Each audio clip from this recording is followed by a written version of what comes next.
Good morning students. Last lecture तक हम लोगों ने फाइनेंशियल स्टेटमेंट चैप्टर डिस्कस किया था, फाइनेंशियल स्टेटमेंट विदाउट एडजस्टमेंट। आज जो चैप्टर हम लोग स्टार्ट करना जा रहे हैं उसका नाम है फाइनेंशियल स्टेटमेंट विद एडजस्टमेंट्स। तो किस तरीके से एडजस्टमेंट्स हम लोग करते हैं वो हम लोगों को देखना है। देखिए, आप लोगों ने क्या करा है, अभी तक अकाउंटिंग प्रोसेस फॉलो किया है, जर्नल बनाई, सब्सिडरी बुक्स बनाई, उनको लेज़र में पोस्टिंग किया, लेज़र से आप लोगों ने ट्रायल बैलेंस बनाया और ट्रायल बैलेंस से आपने क्या किया तो फाइनेंशियल स्टेटमेंट बनाए, trading profit and loss account और बैलेंस शीट बनाई। क्लियर। अब जो हम बात कर रहे हैं वो क्या बनाने, अभी भी हमको क्या है फाइनेंशियल स्टेटमेंट्स ही बनाने हैं, लेकिन बहुत सी बार क्या होता है कि फाइनेंशियल स्टेटमेंट यानी एट द ईयर एंड में कुछ एडजस्टमेंट्स बाकी रह जाते हैं। बहुत सारे ऐसे एडजस्टमेंट्स होते हैं जो बाकी रह जाते हैं, लेकिन वो हैं किससे रिलेटेड, करंट ईयर से रिलेटेड। तो उनको करंट ईयर के फाइनेंशियल स्टेटमेंट में क्या करना पड़ता है, हमको इनकॉर्पोरेट करना पड़ता है।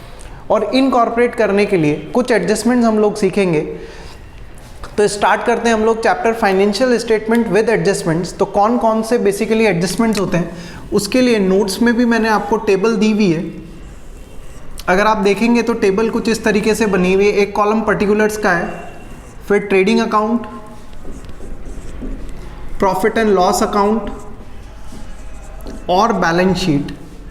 ट्रेडिंग अकाउंट में भी मैंने दो साइड कर रखी है, डेबिट और credit side. Profit and loss account में भी अगर आप देखेंगे तो डेबिट एंड क्रेडिट साइड। और बैलेंस शीट में आपको पता है एक साइड होती है कौन सी, लायबिलिटीज साइड, और दूसरी साइड होती है कौन सी, तो असेट साइड। सबसे फर्स्ट जो एडजस्टमेंट हम लोगों ने लिया है वो लिया है कौन सा, क्लोजिंग स्टॉक का। और क्लोजिंग स्टॉक का एडजस्टमेंट हम लोगों ने पहले भी किया है। क्लोजिंग स्टॉक का एडजस्टमेंट हमने लास्ट चैप्टर में भी किया है। क्लोजिंग स्टॉक अगर आप लोगों ने देखा होगा तो क्लोजिंग स्टॉक जो है आप लोगों को कहाँ दिया हुआ रहता था, ट्रायल बैलेंस के नीचे ही दिया हुआ रहता था। और क्लोजिंग स्टॉक को आप दो जगह पे लिखते थे, कहाँ पे, ट्रेडिंग अकाउंट के क्रेडिट साइड में, और बैलेंस शीट की कौन सी साइड में लिखते थे, असेट साइड में। अगर अपन बात करें क्लोजिंग स्टॉक के लिए एडजस्टमेंट एंट्रीज की भी अगर अपन बात करें तो क्या क्या एडजस्टमेंट एंट्रीज होती है हम पॉइंट वाइज यहाँ पे लेते चलते हैं। नोट्स में मैंने इनकॉर्पोरेट नहीं किया है, लेकिन यहाँ पे मैं आपको हर एडजस्टमेंट की एडजस्टमेंट एंट्री भी समझा दूंगा। तो क्लोजिंग स्टॉक के लिए हम लोग एंट्री क्या करते हैं, closing stock account debit to trading account, closing stock account debit to trading account. इससे क्या होगा, क्लोजिंग स्टॉक का डेबिट बैलेंस है तो कहाँ शो करेंगे, बैलेंस शीट के एसेट साइड में। और ट्रेडिंग अकाउंट में क्या करना है, इसको क्लोजिंग स्टॉक को क्रेडिट करना है। अगर आप देखेंगे तो ट्रेडिंग अकाउंट क्या हुआ है, क्रेडिट हुआ है, इसीलिए हम लोग क्लोजिंग स्टॉक को कहाँ लिखते थे, ट्रेडिंग अकाउंट के क्रेडिट साइड में। सेकंड जो एडजस्टमेंट है वो है किसके लिए बेटा, आउटस्टैंडिंग एक्सपेंसेस। आउटस्टैंडिंग एक्सपेंसेस की एडजस्टमेंट एंट्री जो हम लोगों ने जर्नल वाले चैप्टर में भी पढ़ी है। और एंट्री क्या होती थी बेटा, expenses account debit to outstanding expenses, expenses account debit to outstanding expenses. जो भी आपका एक्सपेंस है उसको क्या करेंगे, डेबिट करेंगे। मान लीजिए जैसे रेंट है, रेंट अगर आउटस्टैंडिंग है तो आप क्या लिखते हैं entry, rent account debit to outstanding rent. मान लीजिए सैलरीज अगर आपकी आउटस्टैंडिंग है तो आप लोग एंट्री क्या करते हैं, salary account debit to outstanding salary.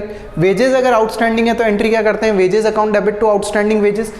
इसी तरीके से एंट्री करते हैं आप लोग। तो आउटस्टैंडिंग एक्सपेंसेस का एडजस्टमेंट देखिए आप, एक्सपेंसेस डेबिट हो रहा है यानी एक्सपेंसेस के अंदर क्या हो रहा है, वो चीज ऐड हो रही है।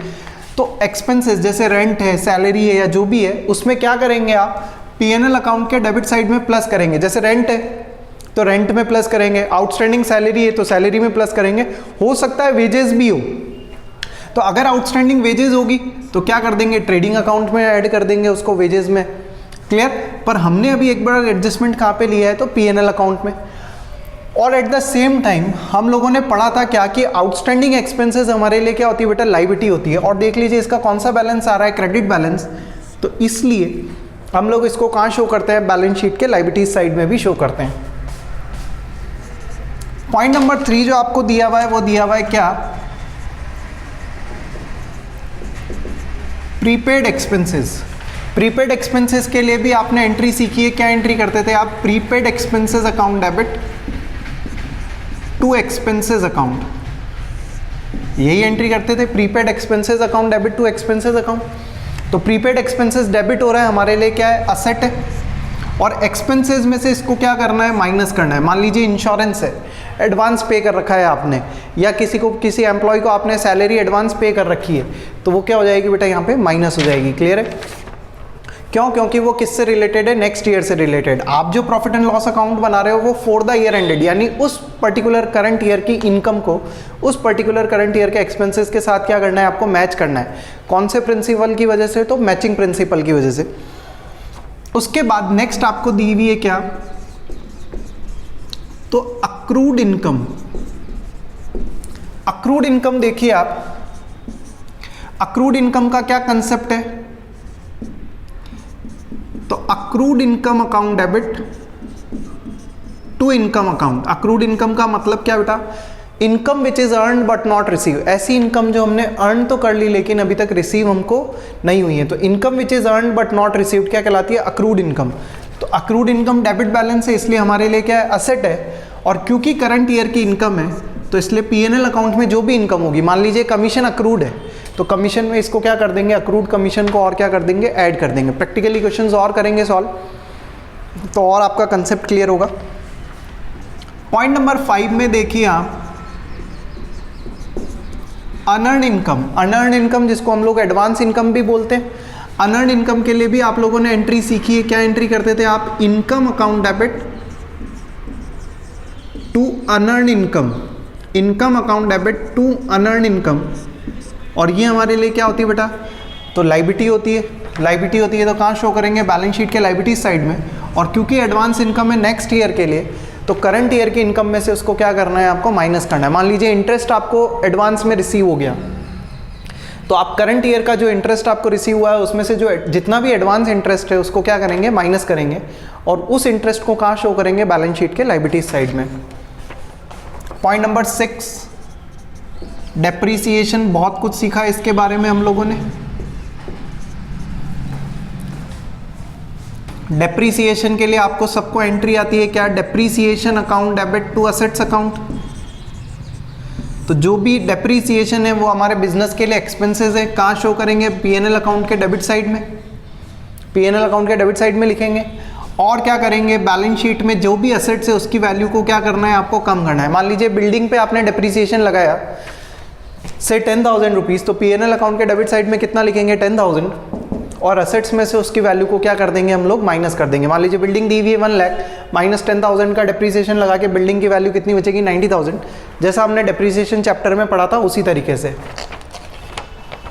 पॉइंट नंबर 7 अगर आप देखेंगे तो पॉइंट नंबर 7 आपको दिया हुआ है बेड डेट्स, और इसके लिए भी आप लोगों ने एंट्री करी है bad debts account debit to debtors account. Bad debts account debit to debtors account. तो बेड डेट्स हमारे बिजनेस के लिए क्या है? लॉस है। Amount irrecoverable from debtors is known as क्या? Bad debts. And such bad debts are loss for the business. Loss है bad debts. तो बेड डेट्स अगर लॉस है तो कहाँ लिखेंगे? पीएनएल अकाउंट के डेबिट साइड में। और क्योंकि लॉस है, डेटर से पैसा अब इरिकवरेबल है, तो जितना भी इरिकवरेबल है, जितना भी बेड डेट्स है उसको क्या कर देंगे? हम डेटर्स में से क्या कर देंगे बेटा? माइनस कर देंगे। इसके बाद दो एक जैसे ही हैं। एक है क्या? Provision for doubtful date.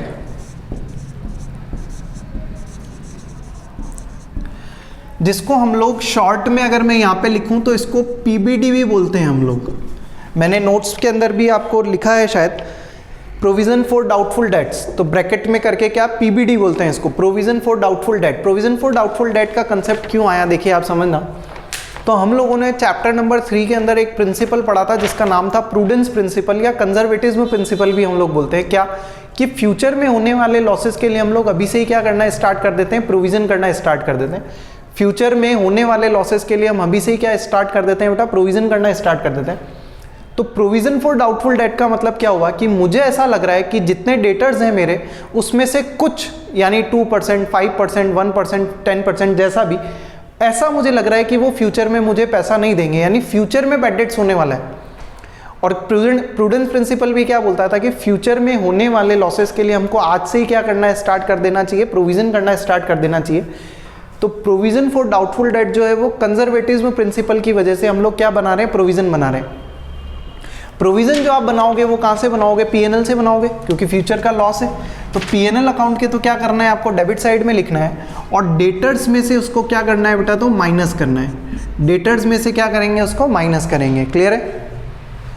इसके बाद एक और कंसेप्ट लिखा है जिसका नाम है PDD, provision for discount on debtors. Provision for discount on debtors का मतलब क्या, किसी भी बिजनेस में ऐसा नॉर्मली होता है कि अगर आप लोगों ने जिसको उधार पे बेचा है, चलिए वो बैड डेट्स तो नहीं होगा, पैसा देगा आपको, लेकिन आपको पता है क्या कि उस बंदे का नेचर ऐसा है कि वो पूरा पैसा आपको नहीं देगा, और क्या देगा, पैसा काट के देगा। मान लीजिए आपने उसको 1 लाख की सेल करी है, तो आपको पता है कि वो पूरा 1 लाख तो नहीं देगा, कुछ डिस्काउंट काट के ही पैसा देगा, से 98,000 देगा या 97,000 देगा। आपको पता है ये कि कुछ ना कुछ डिस्काउंट काट के तो पैसा देगा। तो उसके लिए हम लोग क्या करते हैं, एक प्रोविजन और क्रिएट करते हैं जिसका नाम है provision for discount on debtors. एक था प्रोविजन फॉर बैड डेट्स या प्रोविजन फॉर डाउटफुल डेट्स। इसका मतलब क्या, हमको लग रहा है क्या, पॉइंट नंबर 8 में क्या लग रहा है कि ये पैसा डूब सकता है या डूब जाएगा। हमको देखो प्रोविजन की डेफिनेशन हमने पढ़ी है चैप्टर नंबर 15 के अंदर, क्या कि हमको ये तो पता है क्या कि फ्यूचर में कोई ना कोई लॉस या लायबिलिटी आने वाली है, लेकिन उसका फिक्स अमाउंट हमको नहीं मालूम। तो टेंटेटिव बेसिस पे हम लोग क्या करते हैं, प्रोविजन क्रिएट करते हैं। Provision for discount on debtors का मतलब क्या कि जिस डेटर को उधार बेचा है वो पैसा तो देगा लेकिन कुछ डिस्काउंट काट के देगा, तो वो कहलाता है क्या, provision for discount on debtors. तो प्रोविजन फॉर डाउटफुल डेट और provision for discount on debtors, इन दोनों में डिफरेंस समझना बहुत जरूरी है। प्रोविजन फॉर डाउटफुल डेट का मतलब क्या कि फ्यूचर में बैड डेट्स हो सकते हैं, और provision for discount on debtors का मतलब क्या कि जो डेटर से पैसा रिकवर होगा वो डिस्काउंट काट के क्या होगा, हमको पैसा रिकवर होगा। और इसका स्पेशल ट्रीटमेंट भी हम लोग सीखेंगे कि किस तरीके से इसको प्रेजेंट करते हैं पीएनएल अकाउंट में। एडजस्टमेंट क्या होगा, तो पीएनएल अकाउंट के डेबिट साइड में और डेटर्स में से इसकी वैल्यू को क्या करेंगे बेटा, माइनस करेंगे। क्लियर। पॉइंट नंबर 10 में आपको दिया हुआ है क्या, मैनेजर का commission. Manager commission PNL account के डेबिट साइड में और बैलेंस शीट के कहां पे आएगा, लायबिलिटी साइड में। किस तरीके से आप समझना, मैनेजर कमीशन क्या होता है, बहुत सारे मैनेजर्स ऐसे होते हैं जिनको हम लोग प्रॉफिट बेसिस पे रखते हैं कि जितना भी प्रॉफिट होगा उसका एक फिक्स परसेंटेज हम लोग क्या करेंगे, आपको पे करेंगे। जितना भी नेट प्रॉफिट होगा उसका फिक्स परसेंटेज। तो नेट प्रॉफिट पता कब चलेगा, जब हम प्रॉफिट एंड लॉस अकाउंट बनाएंगे। तो जब तक प्रॉफिट एंड लॉस अकाउंट नहीं बनेगा आप मैनेजर का कमीशन कैलकुलेट नहीं कर सकते। तो ये भी कमीशन जो है वो नॉर्मली कैलकुलेट कब होगा, जब पीएनएल अकाउंट बनेगा। और पीएनएल अकाउंट कब बनता है, एट द ईयर एंड। तो मैनेजर का कमीशन भी कब कैलकुलेट होगा, एट द ईयर एंड में। एट द ईयर एंड में जब कैलकुलेट होगा, पार्ट ऑफ पीएनएल है क्योंकि है तो एक्सपेंसेस ही, उसको पे करना है, इसलिए पीएनएल अकाउंट के डेबिट साइड में। और अभी इस साल में हमने उसको पे नहीं किया है, तो हमारे लिए क्या है, पेएबल है। पेएबल है इसका मतलब क्या है, लायबिलिटी है। तो कौन सी साइड में लिखेंगे, लायबिलिटी साइड में। और इसकी किस तरीके से कैलकुलेशन करते हैं, बिफोर चार्जिंग कमीशन है या आफ्टर चार्जिंग कमीशन है, तो वो भी हम लोग सीखेंगे। नेक्स्ट आपको दिया हुआ है क्या, पॉइंट नंबर 11 की अगर अपन बात करें तो इंटरेस्ट ऑन कैपिटल। नेक्स्ट जो पॉइंट आपको दिया हुआ है वो दिया हुआ है क्या, इंटरेस्ट ऑन कैपिटल। आप समझना, इंटरेस्ट ऑन कैपिटल की आप लोगों ने जर्नल एंट्री करी है। इंटरेस्ट ऑन कैपिटल के लिए आप लोग जर्नल एंट्री क्या करते थे बेटा, interest on capital account debit to capital account, है ना। इंटरेस्ट ऑन कैपिटल जो है बिजनेस के लिए क्या है, एक्सपेंसेस है। इंटरेस्ट ऑन कैपिटल बिजनेस के लिए क्या माना जाता है, एक्सपेंसेस है। तो इस वजह से इसको कहाँ शो करेंगे, balance profit and loss account के कौन से साइड में, डेबिट साइड में। दूसरा, कैपिटल में क्या हो जाएगी, इसकी वैल्यू ऐड हो जाएगी। ओनर्स की इक्विटी, ओनर्स की जो कैपिटल है वो इससे क्या हो जाएगी, इंक्रीज हो जाएगी। से कैपिटल 1 लाख की और प्रॉफिट मिला कितने का, 5,000 का, तो टोटल कितना हो जाएगा इसका, 1,05,000। तो इसलिए इसको कैपिटल में क्या करते हैं बेटा, ऐड करते हैं। इसी तरीके से नेक्स्ट आपको दिया हुआ है क्या, goods taken for personal use.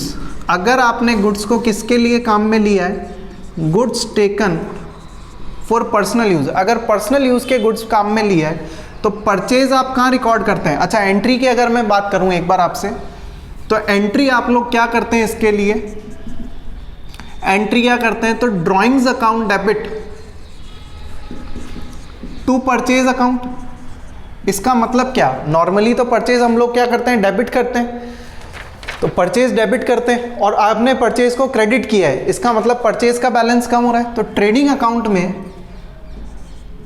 Purchase में से इस अमाउंट को क्या करेंगे, माइनस करेंगे।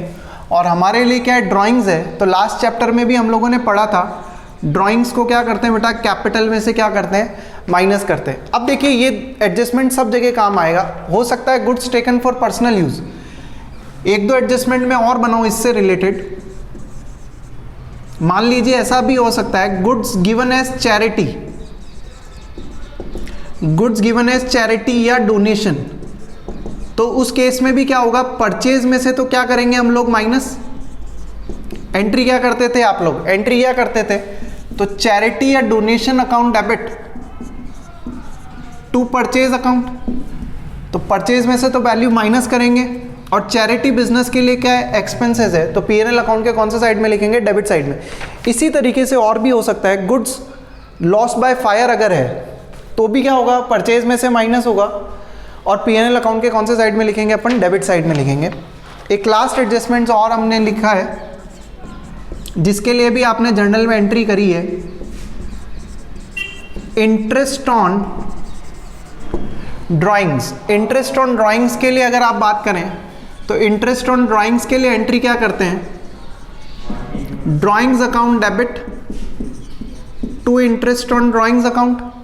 क्या एंट्री करते हैं हम लोग, drawings account debit to interest on drawings account. तो क्या करेंगे आप, इंटरेस्ट ऑन ड्राइंग्स इनकम है पीएनएल अकाउंट के क्रेडिट साइड में, और कैपिटल में से क्या करेंगे, इसको माइनस करेंगे। Clear, drawings account debit to interest on drawings PNL account के क्रेडिट साइड में, और कैपिटल में से क्या करेंगे, माइनस करेंगे। तो ये एडजस्टमेंट्स हैं जो ट्रायल बैलेंस के बाद में दिए हुए रहेंगे। जो मोस्ट इंपॉर्टेंट एडजस्टमेंट्स हैं बेटा वो ये ज़्यादा, अगर मैं बात करूं आपसे, closing stock, outstanding expenses, prepaid expenses, accrued income, unearned income और डेप्रिसिएशन।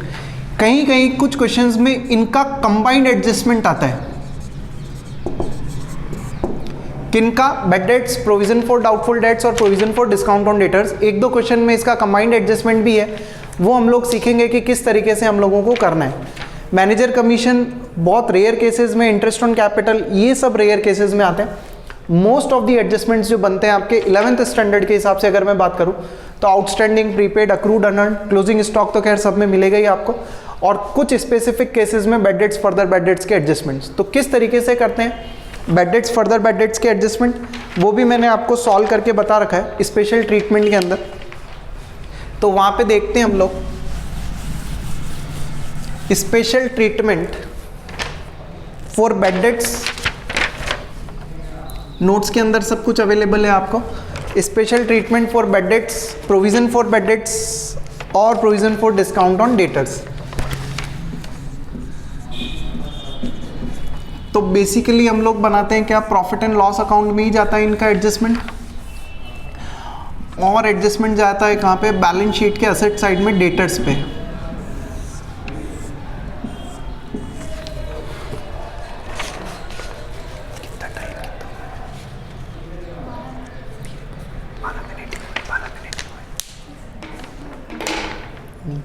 रेड आ रहा होगा, रेड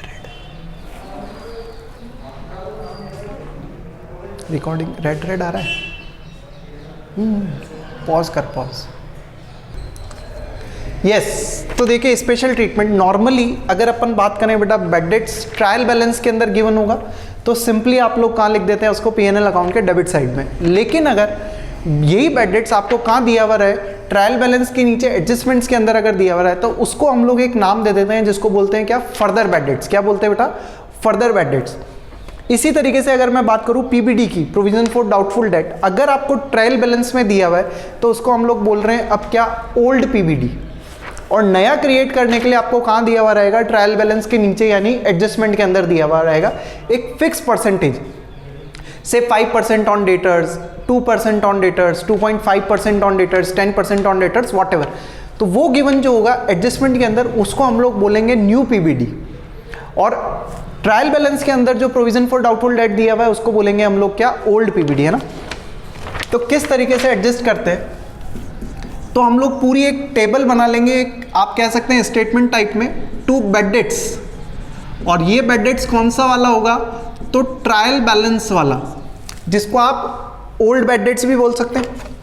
इसमें क्या ऐड करेंगे आप, तो further bad debts. Further bad debts आपको कहाँ दिया हुआ रहेगा, तो एडजस्टमेंट के अंदर फर्दर बेड डेट्स हमेशा एडजस्टमेंट के अंदर दिया हुआ रहेगा, भले बेड डेट्स के नाम से हो, लेकिन हम लोग अपनी लैंग्वेज में अब उसको क्या बोलेंगे, फर्दर बेड डेट्स, और उसको बेड डेट्स के अंदर क्या कर देना है, आपको ऐड कर देना है। इसके अंदर क्या ऐड करेंगे आप, तो और न्यू पीबीडी, न्यू पीबीडी का मतलब बेटा जो एडजस्टमेंट के अंदर दिया हुआ रहेगा वहां से हम लोग क्रिएट करेंगे। किस तरीके से क्रिएट करते हैं अभी देखते हैं यहाँ पे डेटर्स के एडजस्टमेंट में, और माइनस करेंगे क्या, ओल्ड पीबीडी, पुराना जो पीबीडी है वो कहाँ मिलेगा हमको, ट्रायल बैलेंस में, उसको क्या कर देंगे, माइनस कर देंगे, और जो भी अमाउंट आएगा वो आउटर कॉलम में लिख देंगे। जरूरी नहीं है कि सारी चीज़ें गिवन हो, जो चीज़ गिवन नहीं है वो जीरो अज्यूम कर ली जाएगी। अब देखिए आप बैलेंस शीट में असेट साइड में किस तरीके से एडजस्टमेंट लेते हैं, तो सबसे पहले असेट साइड में हम लोग क्या लिखेंगे, डेटर्स, जो अपने को कहाँ पे गिवन होंगे, अगर मैं बात करूं तो ट्रायल बैलेंस के अंदर गिवन होंगे। उसमें से जो आपको माइनस करना है वो FBD यानी फर्दर बेड डेट्स माइनस करने, कौन से वाले, एडजस्टमेंट वाले, तो रिमेनिंग वैल्यू पता चल जाएगी। अब इस पे आपको क्या क्रिएट करना है, न्यू पीबीडी, जो कि क्वेश्चन में आपको in terms of percentage given होगा। से अगर मैं बोलूं ये फिगर 1 लाख है, मान लीजिए फर्दर बेड डेट्स 10,000 है, तो ये फिगर कितना बचा, 90,000, और मान लो एडजस्टमेंट के अंदर पीबीडी दिया हुआ है क्या, कि न्यू पीबीडी क्रिएट करना है कितना, 5%, तो आप किसका क्रिएट करेंगे, 90,000 का 5%, 90,000 का 5% यानी कितना, 4,500। अब क्या वैल्यू बचेगी, तो 85,500।